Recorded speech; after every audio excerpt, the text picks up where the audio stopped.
So, good morning on this blustery day. There are kind of 40 or 50 mile an hour winds, and I'm on the wonderful Sugarloaf near Abergavenny in Wales. It's a fantastic mountain. I love coming here, and it's really just one of these places that just grounds me. Anyway, today's video is all about this. It's about photographing landscape photography in midday.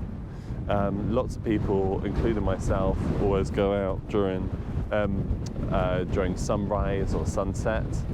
And today, if you can hear me in this wind, we're gonna talk about photographing in the day and the things that you need to look out for in the day.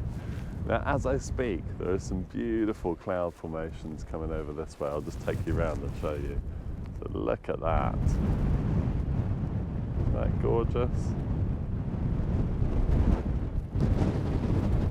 So, the thing about these cloud formations is that they provide the light that you need in order to take some stunning shots. And right now, we've got some really kind of beautiful light rays coming down. So I'm going to get my camera out and get started before those light rays disappear.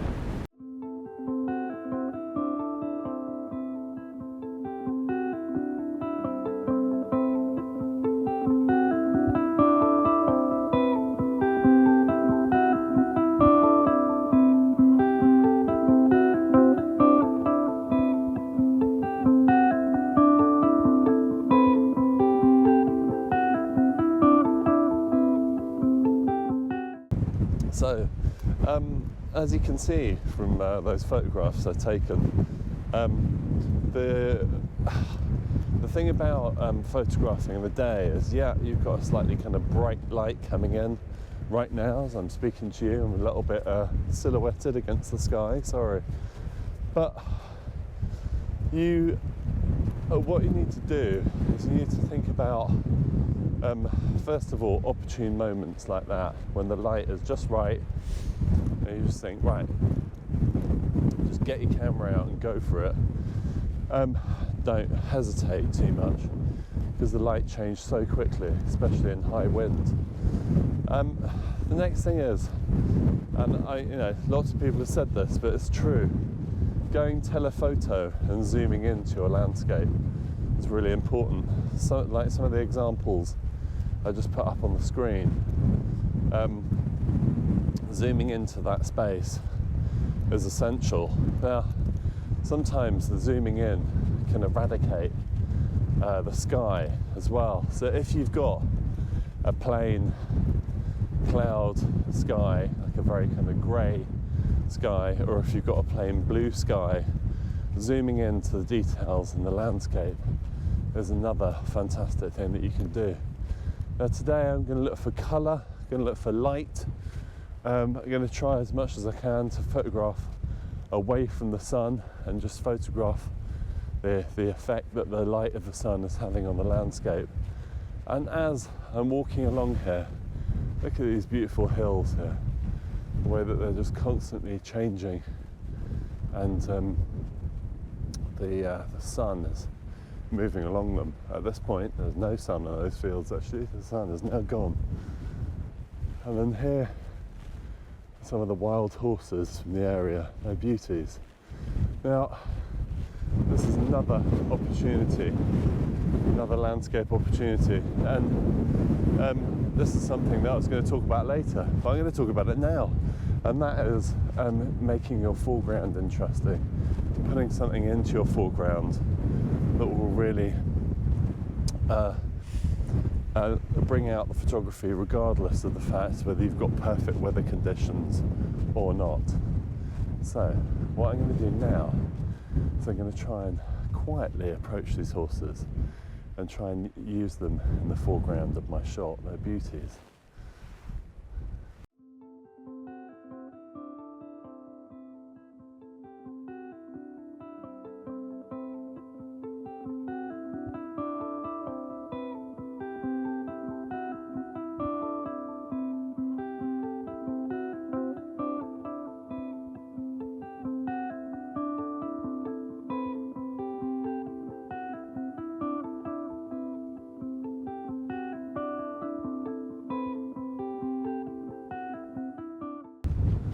So here we are. So just kind of coming up this side of the sugar loaf, just coming up on the west-hand side, the left-hand side of the sugar loaf.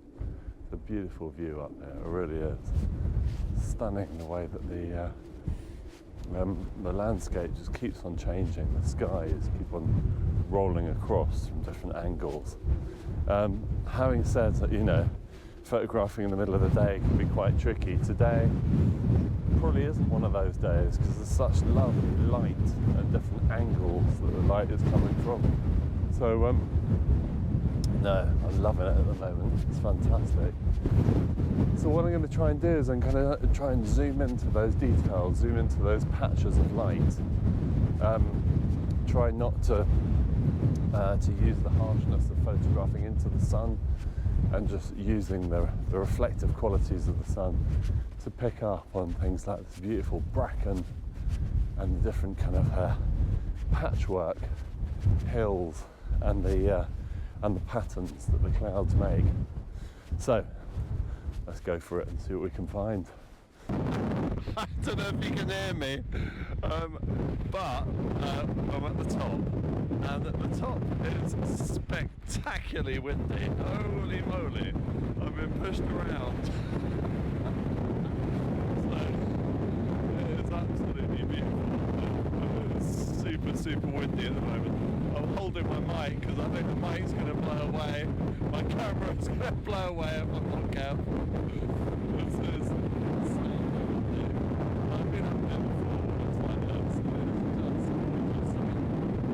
It's not that cold. Anyway, if you can hear me, that is, I've been taking some really just close-up details of the landscape around here, and just looking at the kind of interplay between the sun and the rocks, and trying to put some of these gorgeous rocks into the foreground. I'll take you around and show you. So there are all these gorgeous rock formations. I've actually been photographing from the other way. And then round here, this kind of pinnacle of rock sticking out here. It's not a tall, imposing mountain, this, but the weather could be like this. This is Storm Ida at its best. It's probably about 60-mile-an-hour winds, maybe 70. So I think I might get down now.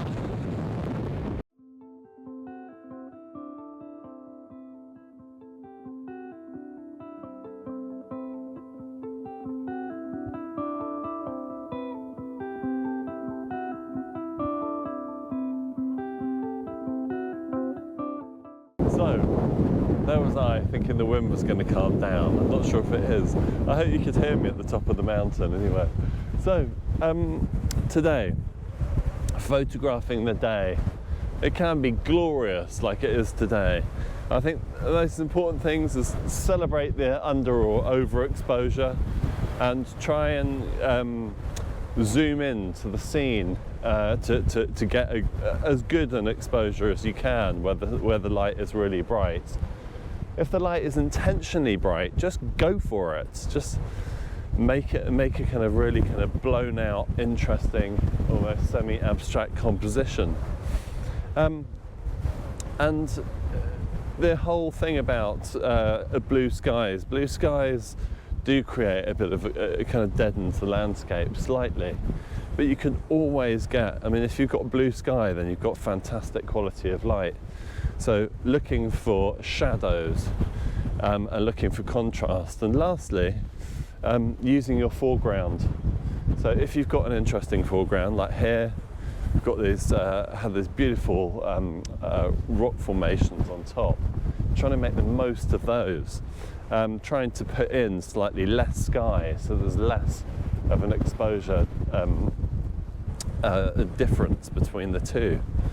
And then you can kind of unrestrict yourself.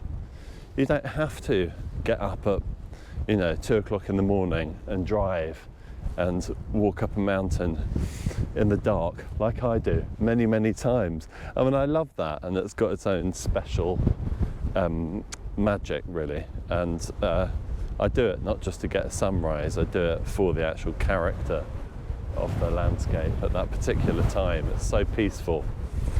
And the last thing is about on the day, obviously you need to negotiate people, because there are going to be other people here.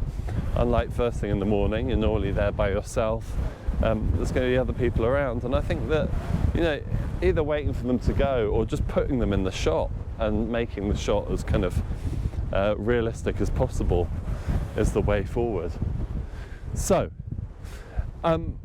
I have got a whole other range of videos on photography, on using telephoto lenses, on how to use aperture, how to apply shutter speed, and a range of other videos, both shot here in Wales and across the world.